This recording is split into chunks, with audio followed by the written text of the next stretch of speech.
and Ramone Pickover from Ill System is chatting to me today. Ill System. Yeah, Trev. What kind of name is that now? Well, yeah, a lot of people have asked me that over the years.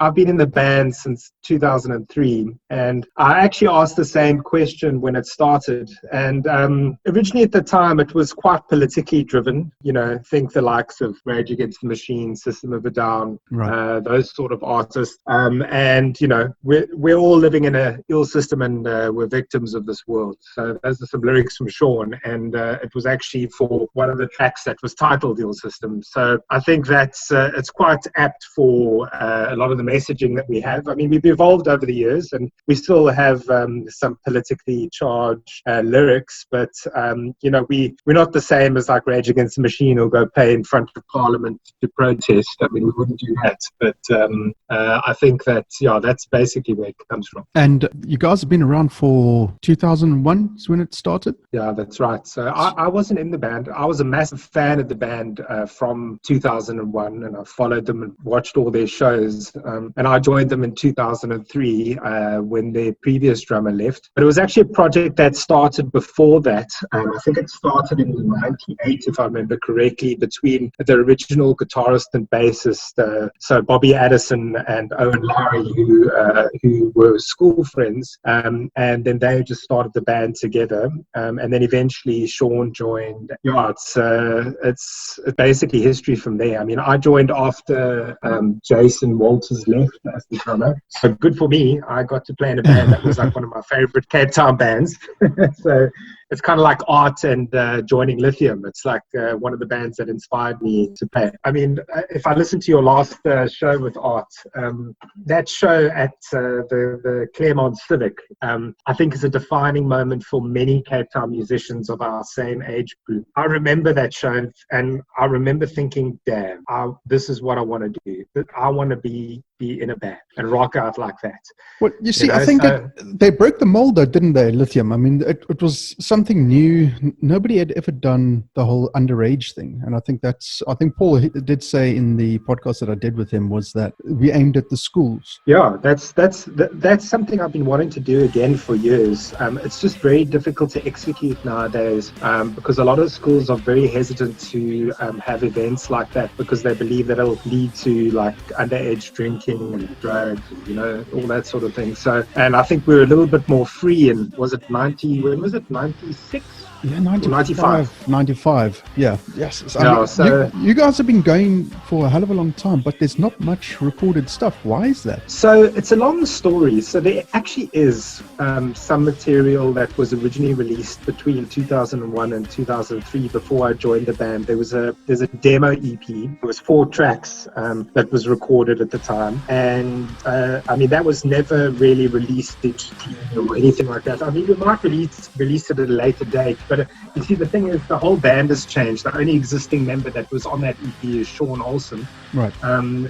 So there was a 4-track EP. Then what happened was when we, before we moved to the UK in 2004, we had recorded 4 tracks before that. So there was giving the corporate world the middle finger, which is 1 track, and then Ill System, Dysfunctional, and then Positive, which later appears on International Assassins.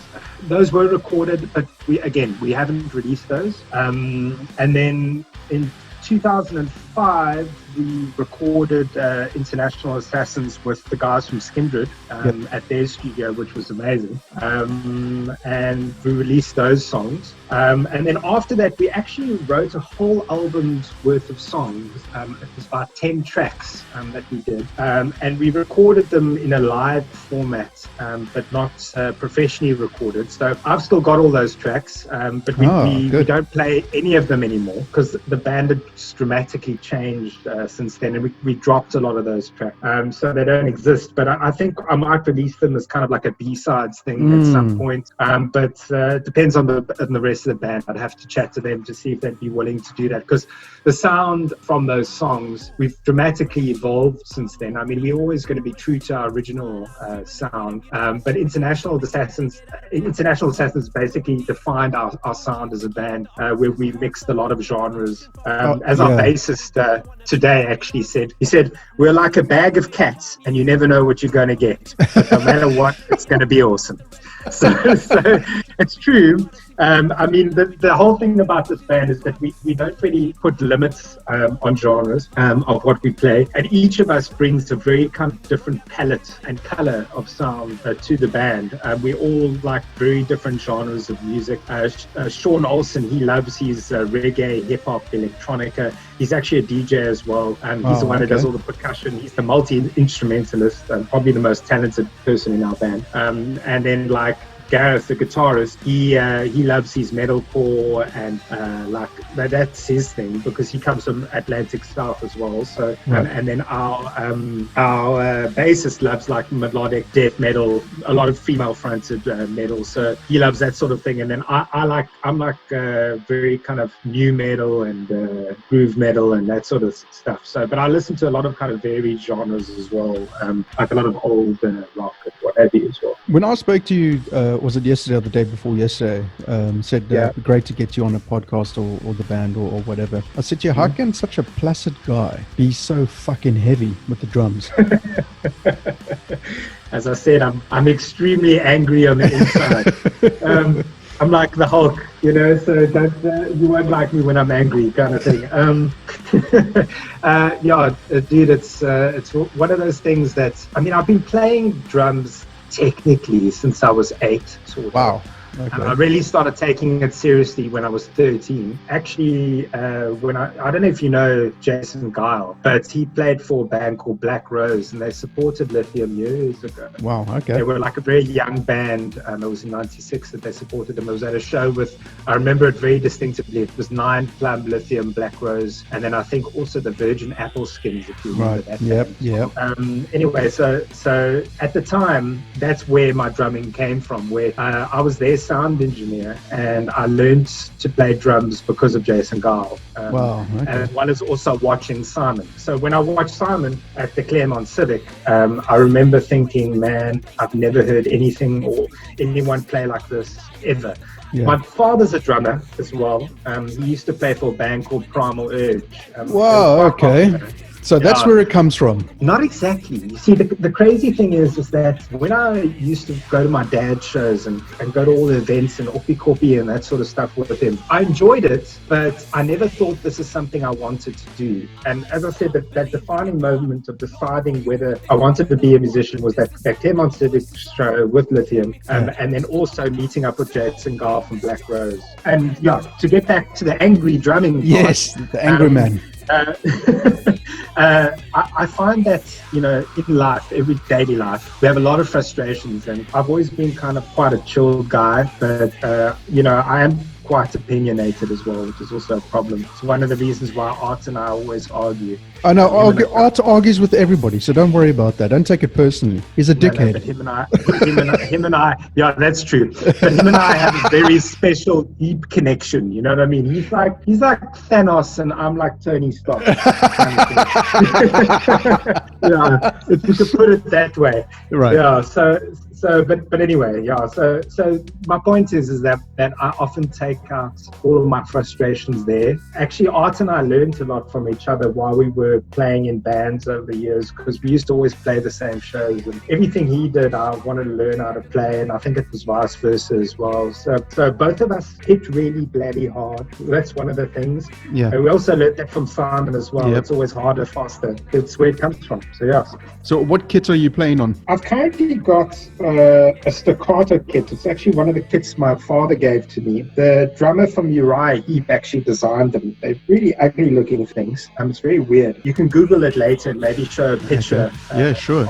On your podcast. They look like horns or trumpets, basically. That's the shape of the drums. Okay. If you've seen the Rammstein video America, yes, he's actually playing on one of those kits. Ah, so okay. I've got one of those. It's made out of fiberglass. It's the loudest thing you've ever heard in your life. but also the ugliest looking thing you've ever seen in your life. But yeah, I've got one of those, but I don't use it often because most of the time nowadays when you're playing shows, you'll use the house kit, and same with practicing as well. So I barely play it. It's actually sitting at my dad's house at the moment. So yeah. Okay, and practicing, how do you do that now with lockdown? So that's the problem. So currently I don't have an electronic kit. Right. I sold my electronic kit a few years ago and I deeply regret it. But yeah, like I regret it deeply now. So I haven't played since Ramfest actually. That was the last time I'd actually been behind a kit. Yeah, so it's a bit frustrating at the moment. But I do play guitar as well. So I play guitar at home, what have you. Okay. So is there going to be any solo stuff coming out then? No, not at all. No. No. So interesting fact, ego check. I actually wrote the riff for that, which spurred the idea of the whole track. It's that beginning riff. When it was simple. I was just like, when I was writing it, I actually wasn't writing it for Ill System. I was actually just messing around and just recording things. And I felt like writing a kind of almost thrashy riff. And that's where it came from. I just wanted some groove and I was just like, da-da-da. You know, like I had that sort of sound in my head and I just translated it. So that's the original riff. I mean, it was changed a little bit to suit the band, the riff, and also to meet Gav's guitar playing. I mean, he added a lot to it, so which is really great. And then like the rest of the reggae pieces and all that sort of thing came from Sean's side. Right. So I wrote that riff originally, but there's not going to be any solo Ramone album. That's not going to happen. So what happens? What happens? Too many bloody bands. Too many things going on. Yeah. What happens now with lockdown and recording? Because there was it Sean, the singer? Yeah. He was going into the caretaker's hut to do the vocals. Is that right? Yeah. I mean, that's fucked up, hilarious. No, it's totally crazy. But you know, the thing is, you have to be really creative during this time to figure out how you're actually going to get shit done. Yeah. And I mean, Sean's he was ingenious just doing that. And it worked. I mean, his vocal takes came out amazingly. I mean, he did really good work in there. I think being by himself kind of also pushed him. It's the same as Gareth. He also got pushed. He actually hates recording by himself. He always likes having someone kind of producing him, giving a listening ear to say, okay, this is working, that's not working. And yeah, I'm really impressed with how it came out. I mean, all of us did that. The drums were obviously done digitally because, I mean, you can't really do them anywhere else other than having an electronic kit and playing them. But luckily I had some live recordings, and what I do, my process is for sequencing programming drums, is I take a live recording and then I put that in as a waveform and then match the MIDI to what I actually played, because I don't like the thing of making it sound too fake and rigid. It needs to still have that kind of natural element to it. So I replicated exactly the same. So what I play live is what you hear on the record. I mean, it's an ingenious way of doing it, because obviously you don't want to have a machine do all the hard work for you and then you get out live and it doesn't sound anything like what was released. Yeah, no, you see, that's the problem, and I've found that a lot with a lot of Cape Town acts. Although that said, though, the ones that do it very well, they execute it live perfectly. Like I'm thinking of those bands like Creating the God Form and Treehouse Burning, but those sort of bands, their drummers are absolute machines anyway. So I mean, at the end of the day, if you could pull it off live, then I don't see a problem with it. The only difference would be tonally, that it would sound different live. So when you record, do you proper live in a studio, or however it is that you do it, is it with your Staccato kit or is it with a different kit? So if I haven't recorded with live drums for a very long time, to be honest, Trev. Okay. I mean, the thing is, with today's technology, you also need speed, and so to be able to do it quickly, and also get a professional product at the end of the day, the electronic route is a lot better. Just for that specific purpose, but the purist in me would love to record a live kit. I'd love to use my Staccato kit. I'd love to use actually any kit. It doesn't really matter, to be honest. As long as it's in a really good live room, I'd love to be able to do that. But the problem is it's not very cost effective. To be able to do that, it just costs a fortune. I mean, I was chatting to Theo Kraus the one time about us doing one of our singles. And I mean, he charges, I think it was like 10 grand, just for a single. And we were like, no, I mean, we can't justify that cost because, there's no return in it. I was just going to say, it's a loss. It's not a gain. You're not going to get that back. Yeah. And at the end of the day, we can get the same quality and output from doing it the other net. So whilst I know, like, if I think about International Assassins, I recorded that with a live kit. And that was actually probably the last time in the EL system that I recorded with a live kit. Wow. So it's a long time ago. I mean, that was 2005. So every other release since then, which has only been 4 releases now since then, like single releases. Yeah. Since International Assassins, all of those have been done electronically, just because of cost. That's the only reason. But otherwise, we would do it. But do you find that opens up a whole new doorway for people who shouldn't be in the business be in the business? No, I disagree. I think if you see, like Art's got a different opinion, and this is where the Thanos and Tony Stark argument will come into play, and I might throttle him. I mean, it's been joked about many times that we should have like a YouTube show about us arguing specifically just about this topic. Well, we could always do a podcast of the two of you can be on here, and I'll just sit back and let you guys thrash it out. Yeah, but I'd like to actually physically strangle him. It's actually quite pleasing. But anyway, no. I love Art. He's like a brother to me. But he was actually one of my groomsmen, by the way. But anyway, wow, okay. The point is that I think that, sure, you might have drum sound and sequence programming sound that comes out that doesn't sound real. It sounds like electronic drums. But at the end of the day, someone is still creating music. Right. And you're going to have fans for that type of music, and there's going to be stuff like that. You know what? Most fans don't care. They really don't care. All they care about shit if it's like, let's think it's like some really hectic-y, technical deathcore that's like super damn fast and in your face and aggressive. And these guys never play live. It doesn't matter. But you're going to have a fan base who likes that sort of thing. And that's all that matters. If people like music and you're creating something, I tip my hat to you at the end of the day. That's all that matters. If you can't have a live drummer, you can't afford to have a live drummer, or if you have a live drummer who isn't actually as proficient as you're recording, it's okay. Yeah, okay. No, as long as you use it creatively, I suppose. That's the way to look at it. Exactly. That's the only way to look at it for me, my opinion. So what are the 2 new singles that were released? It was released this week. There was only one single. Only one single, right. Ego Check. Yeah, so it was Ego Check, which was released on the 15th of May. Right.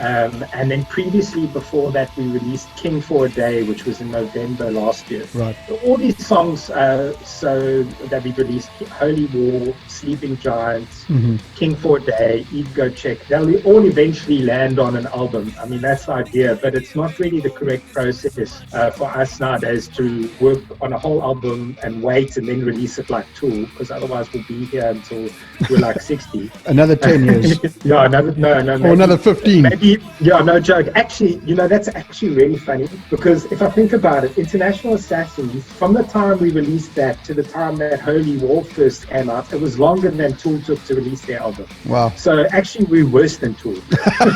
Definitely Tool was, when I saw them, I think it was 2004 that I saw them live, or 2005. They were just the most incredible band live. I mean, really breathtaking. It was just insane. They're still like at the top of my list as one of the top live acts I've ever seen in my life. And Tool in school as well, when I was growing up, it was a very big influence on my music tastes going forward. So I've always been a big fan. So playing live now, after whenever lockdown ends, yeah. Venues are few and far between now, with Mercury closing and I think Raw also closed. What venues are left? There's no venues. There's none. Right. There is nothing. So actually, with lockdown closing all these venues and not being able to play anywhere live at all, I think we're just going to have kind of like festivals and kind of bigger shows, standalone shows that will happen, or like there's going to be a lot of kind of underground stuff. So I think there's an opportunity here for us. So as I was saying, so I think what's going to happen, I think initially, I think we might see some of those like initiatives that they've taken overseas where you have drive-in concerts. I think that might happen. And then I see that there was recently, I can't remember the name of it, but there's that place in Stellenbosch, which is a recording studio, which is offering kind of live streaming of bands. I think that sort of thing is going to be quite prevalent going forward. So I don't think we're going to see a traditional live venue for a very, very long time, at least 2 years, you know. Yeah, because I see Wacken has closed their doors until 2021 now. It's very sad, but I think what we are going to see, and what I have been seeing quite a bit, is actually bands around the world are being super creative at this time, and they're releasing a lot more material. So well, they have to. I mean, it makes sense. Use the technology that's available and release stuff. I mean, you know, with the internet the way it is and how you can get stuff out there, now's the time to do all these things. And that's one of the things I was going to ask. Why release the singles now? We've actually been working on Ego Check for some time. We were working on it actually at the same time as King for a Day, but it only really came together when we finished writing, getting the structure down for the song. That was the only, so when it finally came together, and that was luckily before lockdown, so we got the structure down, and then we did all the recording and everything during lockdown. So it wasn't the reason. It's just that we do have more time to focus on actually recording and writing at this point. So that's the reason it came out, and we're busy working on our next track right now. I was just going to ask, when is there a date slotted or an idea of when the whole album's going to be released, or are we just going to wing it and wait? Yeah, wing it and wait. You're never ever going to know when your system's going to release something. You know, I've got a very close friend of mine, Jonathan Mellor, who always jokes with us about that. You know, like he never knows when we're going to release something, and he gets frustrated about it. And I'm sure a lot of our fans do. But you know, the one thing I will say is that if we didn't do it this way, the quality of songs that we would release wouldn't be up to the same standard. I mean, every single song that we release, we are 100% happy with the outcome, and you know, our creative process, you know, is a lot of back and forth. And you know, as I said, we're like a bag of cats, and we fight a lot in this bag. But when we pop out, it's the most amazing, fluffy thing you've ever seen in your life. Who is responsible for the riffs, and is it just like a massive big collaboration between the four of you? It is a collaboration. I think the main songwriter, and definitely is Sean. He's the kind of driving force with our main creative guidelines, I'd say. But we all have direct input. Each of us have ideas, and you know, we put it forward, and then they evolve, and the structure will change. You know, the way something is played will change. I mean, personally, as a drummer, I've learned a lot from Sean, because he's a percussionist and he can also play drums. So he teaches me a few things that I don't know, and he would tell me how to play certain things. I'm not saying he like forcefully tell me, but he would imply how I should play something, and I've learned a lot through doing that. The album, when it does come out, is there artwork already planned, or is it just going to be last minute dash.com? It'll probably be done closer to the time. Usually that's how our artwork comes about, because we have to have a very kind of firm concept in mind, and also we don't know what songs are going to make it on this. Right. It's more of a compilation album than anything else. It's not the same as how we would have it in the past, where we thought, okay, like I mentioned, that album of 10 tracks that we didn't release. Yeah. That had a kind of concept and feel about it. But you see, whereas this is going to be more of a compilation kind of album based on all the singles that we released up until this date.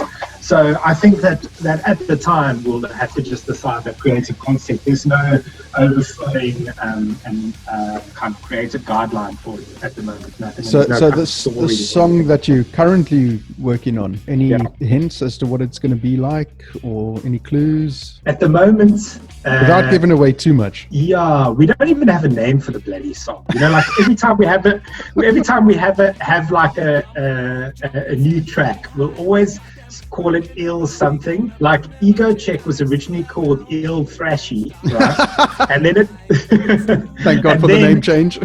Yeah, and then it changed because we added reggae elements to reggae. It changed to Reggae Core. Then it became Ego Check. So it only becomes the actual title once we have final written lyrics. And Sean only does that in the last phases of the writing process. So this new song at the moment is called Rock Bottom. I don't know if it's going to be called that going forward, but I can tell you something. It's super groovy. It's more kind of hip hop inspired. It's in your face. It feels like older Ill System meets new Ill System. That's the only way I can describe it. I was listening back to International Assassins, and I was like, I'm constantly surprised by the level of musicianship that South Africans have to offer. I don't know what it is, but I'm only catching up now on the music scene in South Africa, although I've been in it for a long time. I seem to have missed out on so much. As long as Paul has, so it's not surprising. Yeah, no, but I've missed out on so much though, and that's the thing. I'm catching up on Voice of Destruction, Terminatrix, and all these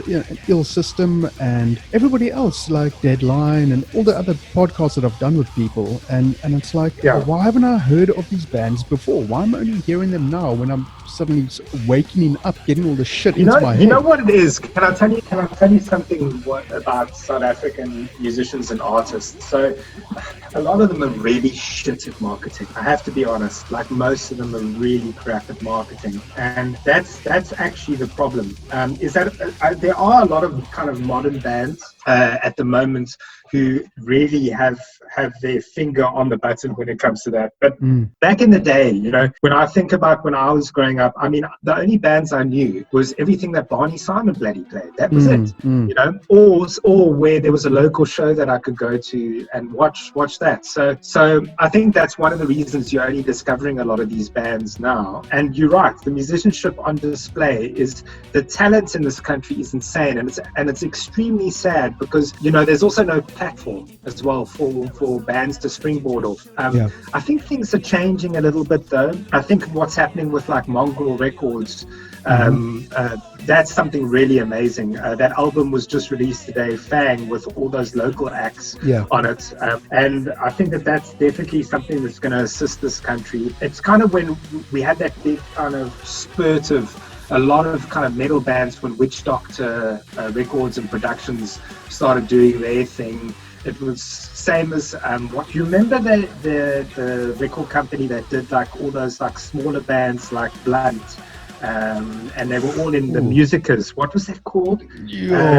Jeepers, that's going back some. Yeah, shit, I can't remember. Yeah, I can't remember that. That's a long time ago. Okay, but anyway, so what happens is that once you have a springboard and a platform to kind of start jumping off of, you'll start seeing a lot of these acts getting more recognition. I mean, like look at Facing the Gallows recently. Yes, I mean, they signed to that German label. That's amazing news. Yeah. That really is inspiring. And it makes you feel like it's worth doing what you're doing. You just never know who might be listening and might go, fuck it, they'll do wonders on our label. Yeah, exactly. But although labels don't mean the same thing as they used to. Well, no, I'm old school, so yeah, I think of it completely and utterly different. And that's another thing I was going to ask is the whole digital age has changed the outlook of music completely. Yeah, totally. I mean, how do bands survive now? Different. Well, you see, that's the thing. You see, this is the scary thing about this whole worldwide lockdown is that, bands actually survive nowadays from touring. They survive from merch sales, and they survive streaming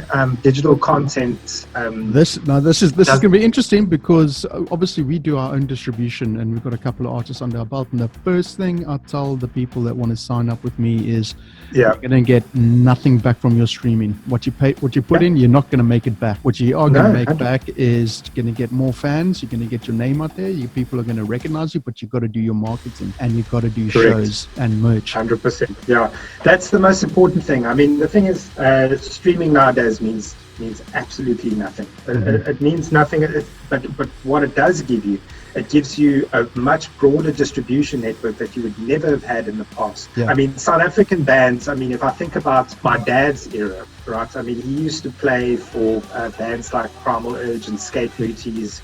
I mean, back then, he had nothing other than just playing local shows. You know, so local shows, local radio stations, and that was it. He never had a world platform to be able to release material off of, and there was no real concept of that. There was barely any artist who did that. I mean, but it wasn't just then. I mean, Lithium went through exactly the same thing. You know, there wasn't a digital platform. It was underground cassettes and mail orders, and that's as far as we got. Maybe to South America and to the UK and Australia and USA, but nothing like today. I mean, you can just click a mouse and boom, there you go. You've discovered a new band somewhere in Czechoslovakia or something. Yeah, exactly. And I mean, personally, I prefer that. I'm quite different to a lot of people who come from my era where, like, okay, I'm going to use Art again because I need to stab him a little bit more. But Art loves, like, he's a traditionalist. He likes a lot of his older bands and where he comes from and the history of it. Not saying he doesn't like these bands, I'm not saying that. Yeah. But just that for me, I love discovering new things on a daily basis. I actually don't hate for that. That's one of my biggest passions. Try and find a new artist that's going to blow me away. And I love the world that we're in that aspect. But then from a musician's aspect, it's much harder, you know, to be able to get out there. You really need to do something different. Like I think about Vulvodynia, you should actually get them on your show if you haven't yet. They were very clever about how they marketed themselves and also found a super niche genre to be able to, where it has a very kind of dedicated and massive worldwide fan base that they tapped into, you know. And then I can't even pronounce, obviously, the band's name that you can't pronounce, but their other side project with like 1 million characters or whatever it's called. I don't know, Zylig something. I don't know if you've ever heard them, but it's amazing stuff. But it's the most amazing, crazy metal you've ever heard in your life. But basically what they did was they were like, let's make the longest ass band name, and then that's how we're going to market ourselves. And they marketed that alongside the Vulvodynia stuff. Right. So it was just it's just very clever, and that's what you need to do nowadays. That was my point about all of this, is that you have to be a little bit clever and about how you market yourselves. I mean, like Kill System as an example, I keep saying this, but we're like the only African reggae groove metal on the planet. I mean, there's no other band who does similar things that we do. You know, we have African influences, we have reggae influences and metal, you know, so, you know, we're going to continue doing that. We just need to, what we do need to do more is that we do need to play more live shows. You know, I mean, last year alone, we played maybe 2 shows, if I'm lucky, you know, so it's something that we have to focus on. And we really want to also get overseas and do some more shows there, because when we were in the UK and we were touring and we played overseas in Germany and a few other places, I think that it was one of those experiences that always taught me that we have a massive market that's untapped for our music. So we really have to work on that, and that's particularly what we're going to work on once lockdown is done and we have access to that. But we'll continue recording. Do you think international audiences are more receptive than South African audiences? No, not. I think it's different. Okay. Well, it's different. You see, the thing is, audiences overseas, what I noticed the difference is that they're more accustomed and they have a much broader kind of fan base who are into metal and rock and what have you. Whereas here, there's a much smaller fan base. Right. But the one thing that's common, and you'll find this around the world, is that metalheads are all united and they all come together when they can. I mean, you look at Metal for Africa, how amazing that event is and how well it's attended and how loyal the members of that community are. So that's no different around the world. The only difference is it's just a numbers game. That's the only difference I've found. Do you think our geography is difficult in getting people to come to shows because we have vast areas, you know? Well, you see, we live far distances from cities, and not many people actually live in the cities. I think a lot of South Africans are damn lazy when it comes to that shit. Because, you know, I look at Australia, right? And now Australia has a very similar kind of layout. It's huge. The place is massive and it's all kind of spread out everywhere. But their like rock and metal scene is massive. And I mean, the bands that are coming out of Australia are some of the best bands I've heard in years. So you look at that demographic, and it's very similar to South Africa. And I think it's just a numbers game. Do you think it's a financial, economic thing? Yes, I agree. Definitely. When you have, because you see the government in Australia supports creative arts quite a bit. Right. So that's definitely something that has a factor and attributes to what's actually being done here. I think that's definitely a massive factor that prevents us from getting anywhere. I was going to ask, Il System, when they release stuff, are you guys registered with a company like Samro? No. Not? So I did consider it years ago when we first came back to SA. My dad's a registered member of Samro, and he actually gets paid a pension from them and stuff. Yeah, so I mean, they do something good, but there's also a lot of bad. If you look at what like the Kiffness is talking about, that thing that was on Carte Blanche the other night, it's crazy how they exploit artists and are just not paying them their dues. Yeah. They also don't have the infrastructure in place to actually support artists. When we were in the UK, we were part of the Musicians Association there. Yeah. And that worked wonders for us because, even if we got a little bit of airtime, we got something back from it. And also performing shows, there would always be a kickback from doing any single show. So it's definitely something that needs to be improved upon in this country. Yeah. And I think there should be a competing body that should be started in SA that competes with Samro. That's my honest opinion. Or Samro needs to get their act together. Simple as that. I mean, it's a whole can of worms. A whole can of worms. It's a total massive can of worms. It's a clusterfuck, is what it is, Ramone. It's just. Yes. Okay, my podcast, you can say whatever you want. You know what? There's no point in being negative about it. All I say is that everybody who wants to do this should continue to do this and proceed with their own plans. Absolutely.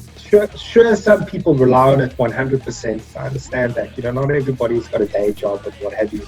And they are just musicians. But never stop. That's important. Never stop and continue to do what you're good at and continue to strive for the best that you can be. If a label comes knocking on your door right now and says, I want to sign Il System, what would you be looking for with that deal to get Il System more marketable and out there? And I don't think it's a financial thing ever for us. I mean, sure, it would be nice to have a little bit of financial gain from your art form, but all we really care about is actually we just want to play more shows to more. Literally, that is it. So if we can get booked on some international festivals and that sort of thing, that's more key for us than actually being signed to a label. Because from a distribution perspective, we can do it all ourselves. We can. Yes.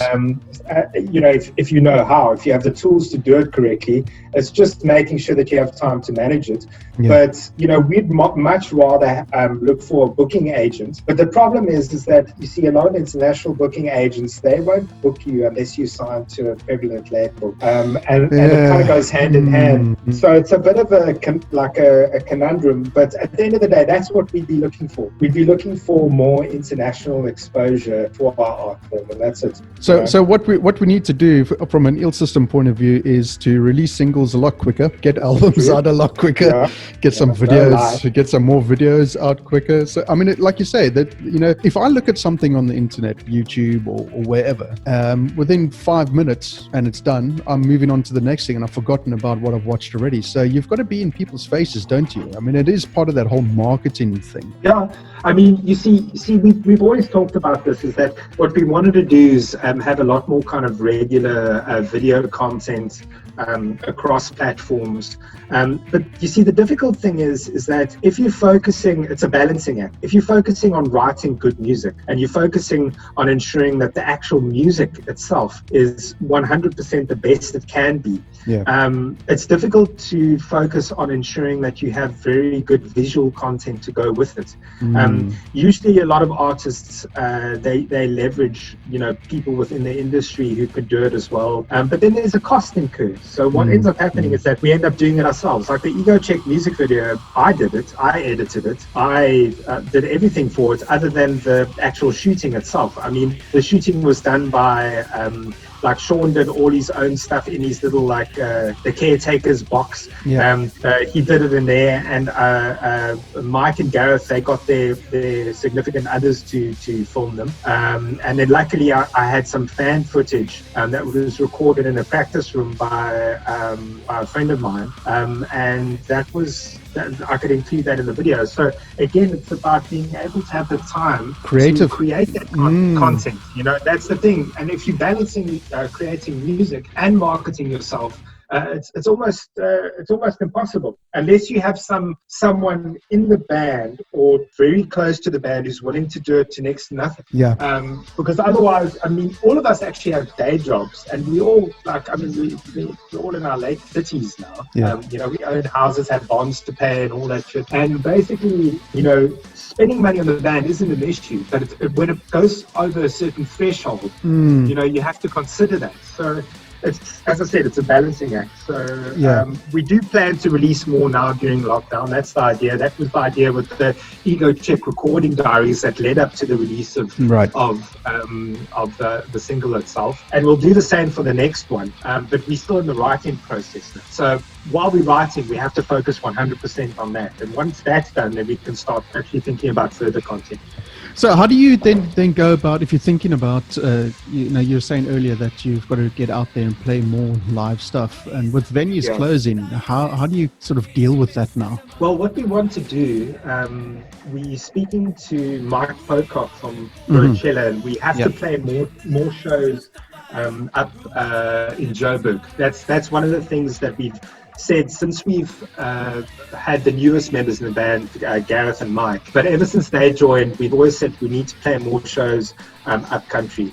And that's critical for us. I mean, we've applied many times to play Cranked Up, but we haven't been successful, unfortunately. I think it's just because of where we are in our career at the moment, which is fine. But we do need to play bigger shows like that. And the idea is that we want to at least play all the kind of primary festivals coming up. So I will continue to release material, continue to market ourselves, continue to ensure that we have something marketable so that we will be booked for shows like that. And that you're in everybody's ears and faces so that you are remembered. Correct. Yeah. Yes. Okay, but again, Trev, there's one last thing is that there's not many marketing platforms for our music. You know, I mean, there's only a few, like there's a podcast like yourself, there's Gareth, who's in our band, who does Papa G's House. Papa G's House, yep. That's the one that Art loves to go in and cause trouble with. Exactly. And then, fuck off. Now I've lost my train of thought. All I envision is just my face, my fist in the face. Yeah, no, it's fine.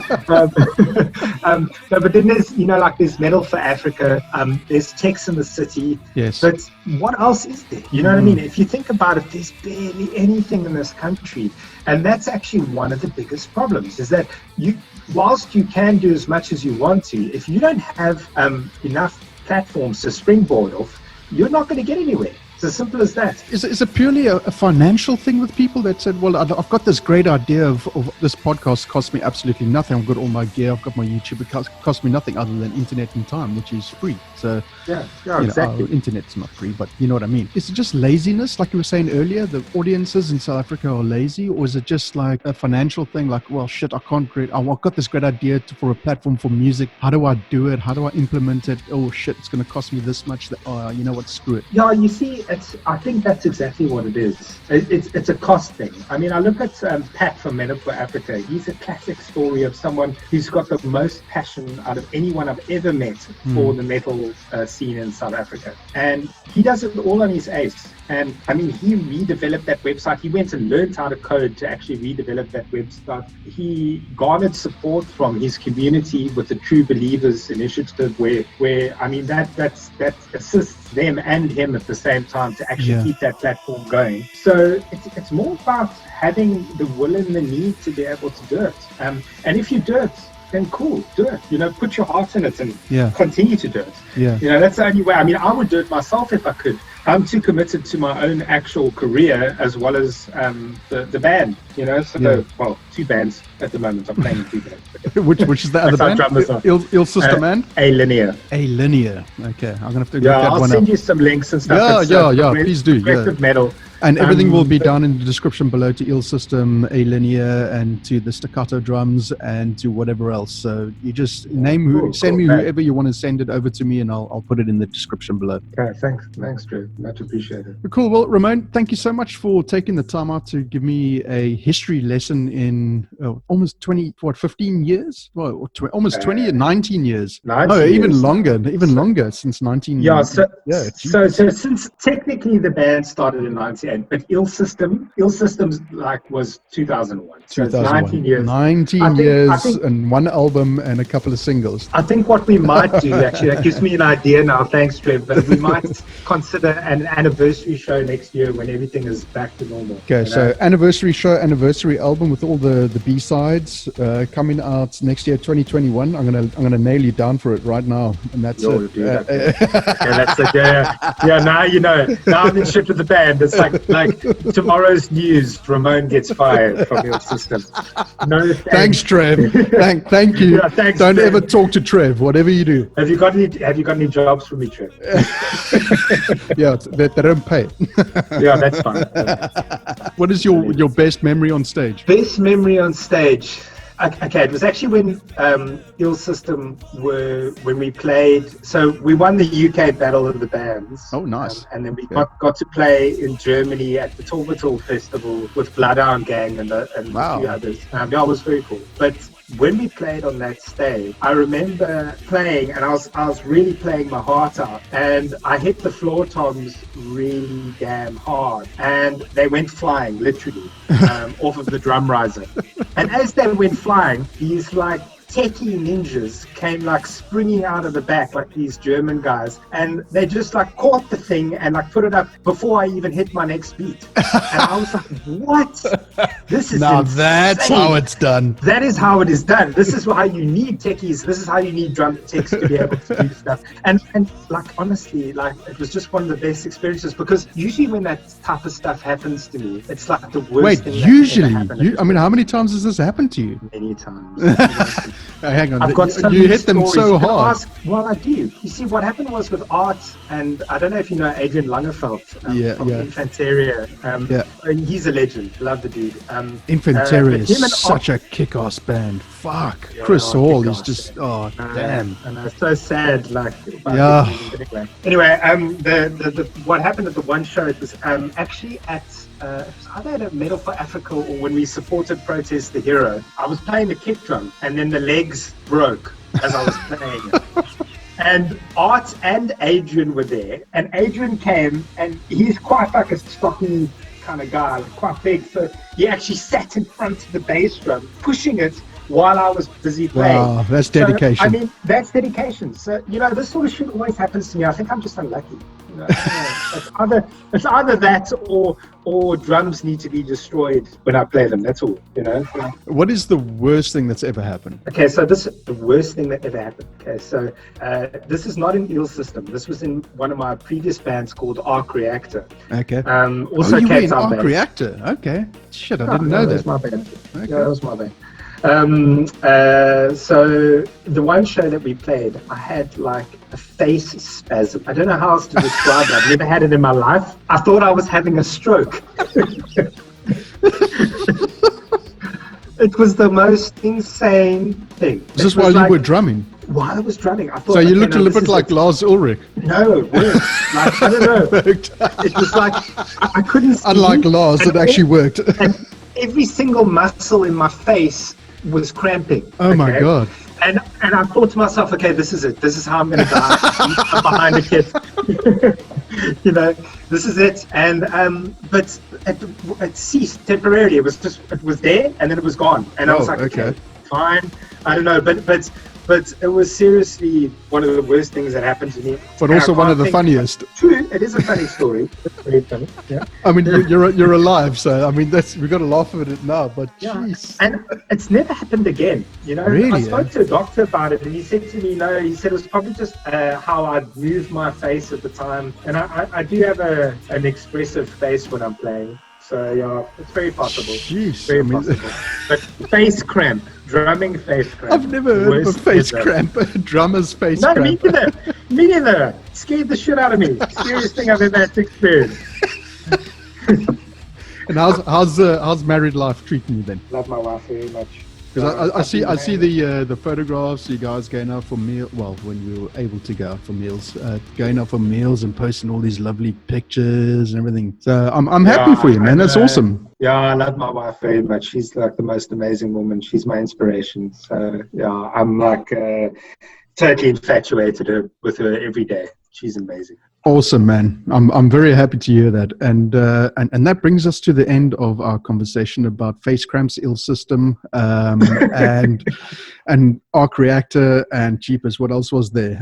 Lars Ulrich Sachs, and Linear and Staccato drums. And me putting my fist through Art's face. Yeah. Okay, so Ramone shoving his fist right through Art's fucking face and hitting his tiny balls at the same time. Tiniest balls. What are we talking about? Yeah, you must listen to the podcast. You goes on about his tiny balls. Cool. Anyway, Ramone, thank you so much for taking the time out, man. I really appreciate it. Absolutely a pleasure. Alrighty, man. Have a good one. Be safe. Okay. Cheers. You too, man. You Alrighty. too. Cheers.